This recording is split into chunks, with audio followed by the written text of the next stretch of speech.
Bizans dövlətinin sxemdə verilən dövlətlərlə ümumi cəhətlərini müəyyən edin. Birinci Göytürk dövləti. Sasanilərlə müharibə etməsi hər ikisi üçün ortaq cəhətdir. Bizans 624-628-ci ildə, Göytürk dövləti isə Muğan xaqanının dövründə Sasanilərlə müharibə aparmışdı. Xalqların böyük köçü dövründə yaranması ortaq cəhətdir. Xalqların böyük köçü 4-7-ci əsrləri əhatə edir. Bizans 395-ci ildə, 1-ci Göytürk dövləti isə 552-ci ildə yaranmışdı. Çini asılı salması sadəcə 1-ci Göytürk dövlətinə aiddir.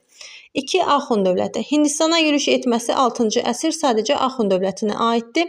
Göytürklərin hücumuna məruz qalması hər ikisi üçün ortaq cəhətdir.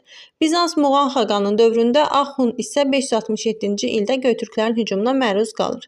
4-cü əsrdə yaranması hər ikisi üçün ortaq cəhətdir. Bizans 395-ci ildə, Axund isə 4-cü əsrin ikinci yarısında yaranmışdı. Albaniya dövləti. Rəşidi xəlifələrinin qoşunlarına qarşı mübarizə aparması hər ikisi üçün ortaq cəhətdir. Rəşidi xəlifələri 632-661-ci illəri əhatə edir. Bizansa hücum edib Fələstin, Suriya, Misiri işğal edir. Albaniya isə 636-637-ci ildə Kadisek-Tösfan döyüşlərində Rəşidi xəlifələrinə qarşı mübarizə aparır.